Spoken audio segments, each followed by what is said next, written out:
Education Labour Relations Council, which is a bargaining council in the education sector, has thrown its weight behind the Solidarity Fund. It's donated 1.5 million rand to help combat COVID-19. This cash donation will also assist in the economic recovery, particularly for sectors that are in distress. Well, to tell us all about it, I'm joined now via Skype on this Sunday morning by the council's chief executive, that's the CEO, Cindy Forka. Cindy, good morning. Thank you very much for your time, Cindy. I must start off first by saying thank you very much. I think well done, because when you are a bargaining council, you're dealing with issues of how you look after the interest of teachers and educators in this sector. And for them to have opened up their wallets to donate so much money really needs to be appreciated. Thank you, Dan, for the opportunity, and good morning to the viewers at home. Indeed, we must commend our parties, which is the teachers represented by the teacher unions, as well as the state represented by the Department of Basic Education, for having approved that we make available towards the Solidarity Fund an amount of 1.5 million, which we believe it is going to assist in fighting the cause that the country is currently confronted with. Yeah, now this money, is it coming from the council's coffer, so to speak, from the contributions of the teachers, the principals and other educators? Yes, it is coming from the council's coffers. The council is funded by the levies that are paid by educators and the Department of Education as the employer.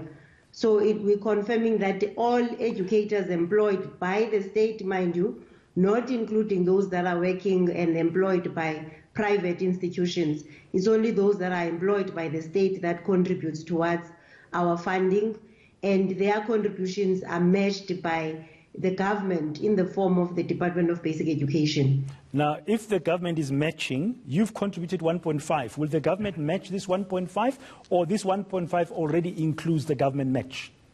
No, it already includes the government's contribution to the funds of the council.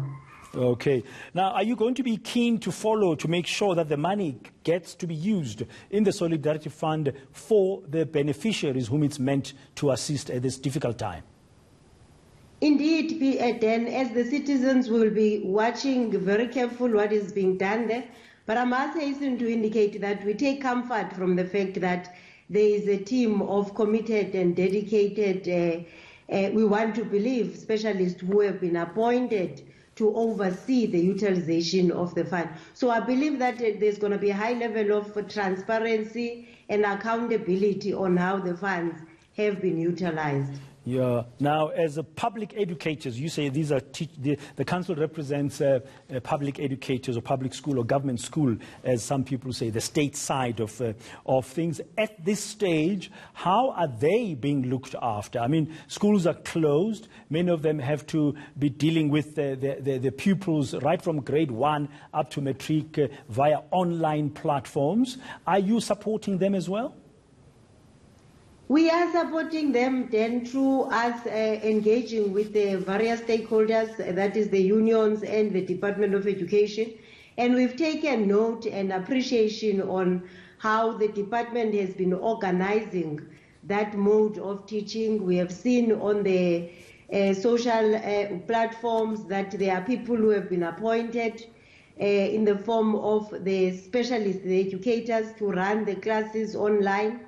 And also we must commend the initiatives that have been made, put in place by the department in appreciating that some of our learners rely on radios to get that kind of teaching. So we are keeping an eye there as well, and from where we operate, we bring the two parties together. So indeed, it is our responsibility to ensure that both parties are supported in their initiative to try and attend to the issues that are affecting the learning currently in the country. I'm sure the headmistress, Njimutsecha, headmistress of basic education, will be smiling when she hears you speak, Cindy, like this morning. But from the private sector, would you, as the Education Labour Relations Council for government, the basic education, the public schools, would you want to see more from the private sector in this particular sector of yours?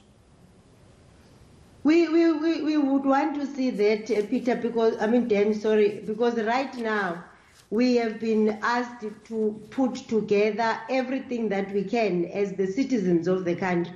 This is the time that we are required to be patriotic and not be bothered by in which space we operate, but we pull together all the resources that we have and assist. And I want to take this opportunity and appeal to the private sector out there, because we have been following the news on the media that most of the teachers that are employed by the school governing bodies are facing a risk of them not getting their salaries because, of course, they are funded privately, unlike those that are paid by the state. We want to appeal to the citizens of the country, to the parents in particular, even to the private schools, to say this is the time that we need to work together and ensure that no family suffers any injustice as a result of what is happening, because nobody would have seen that currently in this month or in this year we are going to be going through what the country is going through.